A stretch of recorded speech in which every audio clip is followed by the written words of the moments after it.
This news update is brought to you by... When you go with Flow, you get to bundle it. Bundling is essential with Flow. Get Flow TV, broadband, and home phone from as low as $160 a month. That's less than $5.50 a day. Plus, upsize your broadband and home packages from only $5. And there's more. You get free movies for 3 months and a 50% off selected TV bolt-on. Trust the network that is built, ready, and proven. This is how we flow. Bundle it. Sign up before October 31st to get the Flow Sports Premier Pack free for 6 months.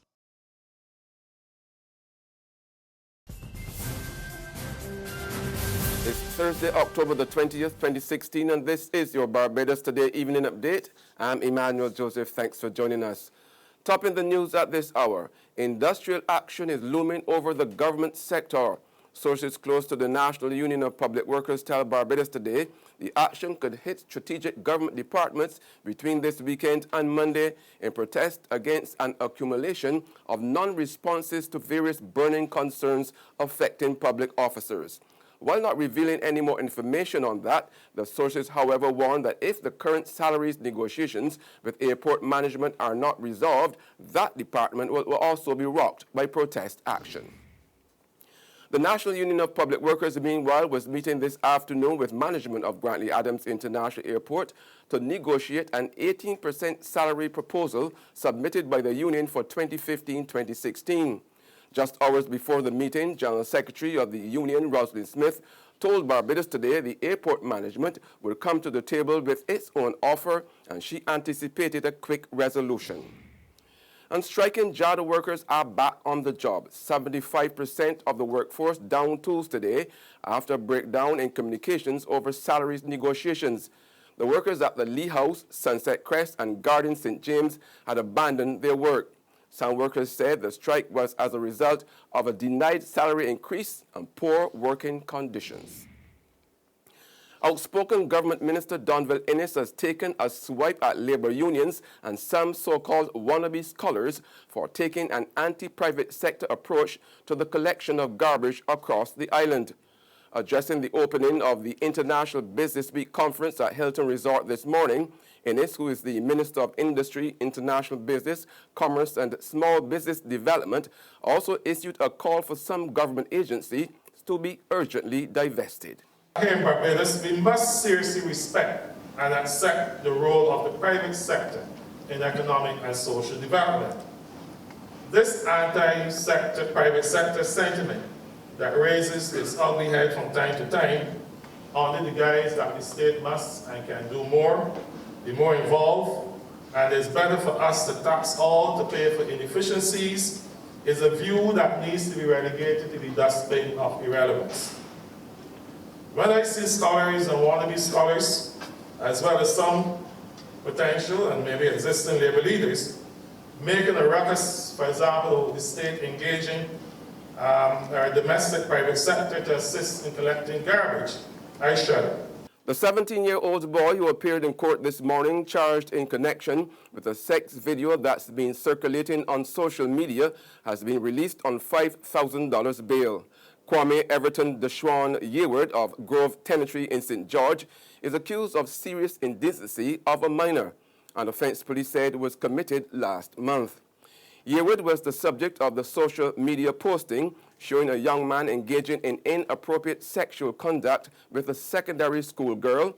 Yearwood, who was not required to plead to the indictable charge when he appeared before Magistrate Douglas Frederick, will have to return to court on January 23rd.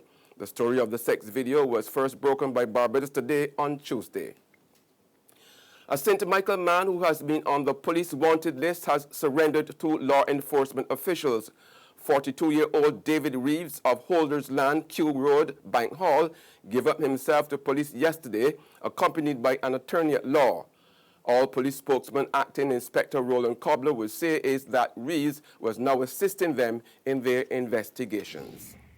One of the largest religious denominations in Barbados is warning of a serious social backlash if authorities were to scrap religious education. Bishop of the 7,600-strong Pentecostal Assemblies of the West Indies, Reverend Jerry Seal, this afternoon expressed worry about last night's suggestion by political scientist Tennyson Joseph that government should do away with religious education and replace it with a universally accepted secular curriculum. I would be extremely concerned about education that does not have a moral foundation. And moral foundation is usually rooted in religious education. They usually go hand in hand.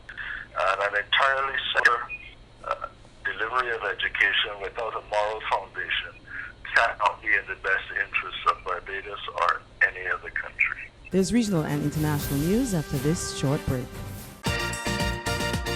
But Maisie, this Christmas will be the best Belgian Christmas for we. Maisie, it is all because Republic Bank just like Santa Claus. Maisie, fix up the kitchen and a new TV we getting. A special time to commemorate. Republic will help you celebrate.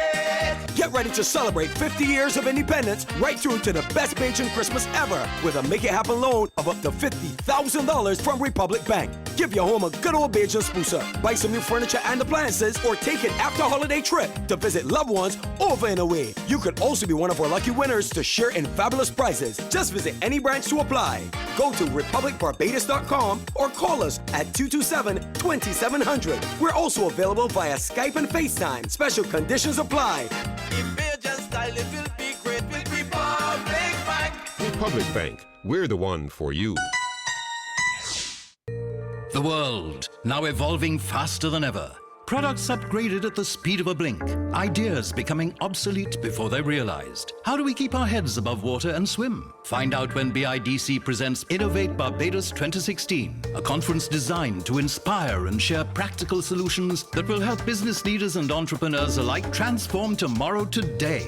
That's Innovate Barbados 2016, Wednesday, October 26th at the Lloyd Erskine Sanderford Center. Registration Barbados $300. Get more information at innovatebarbados.com or the BIDC Facebook page, or simply call us at 427-5350. Title sponsor Promotech and HP Store Barbados. Other sponsors include ICBL, Cable and Wireless Business, Barbados Entrepreneurship Foundation Inc., National Initiative for Service Excellence, G4S, Scotiabank, Barbados Today, Inter-American Development Bank, G&A Communications Inc., Clayton's Colatonic, Cinestream Media Distribution Inc., and LensTech.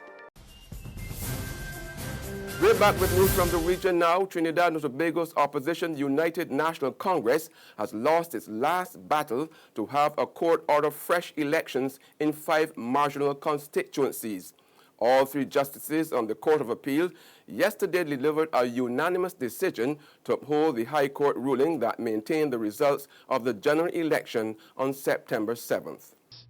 In a quick turnaround of a ruling, Chief Justice Ivor Archie announced just after lunch that he and his panel of Justices Alan Mendonça and Peter Jamada would make their decision, and it would be announced at 3. It was a unanimous decision. The CJ said that matters as important as election results should be dealt with expeditiously, and the population shouldn't be left in uncertainty. He said the issue at hand wasn't whether the EBC exceeded its boundaries, but whether the elections were free and fair in accordance with the Constitution. While elections may not have been free from error, there was widespread compliance with procedure. Importantly, he noted that the breaches did not affect the outcome, and nothing was so egregious that it materially affected the results. And on the global front, Donald Trump said today he will accept the results of next month's general elections if he wins, a caveat that threatens to cast unprecedented doubt on the legitimacy of the electoral process. Trump offered a stunning declaration during the final presidential debate that he might not accept the results of next month's election. In his first speech since the debate, Trump seemed to simultaneously double down on the stance he articulated last night when also trying to clean up his act. I would like to promise and pledge to all of my voters and supporters, and to all of the people of the United States, that I will totally accept the results of this great and historic presidential election if I win.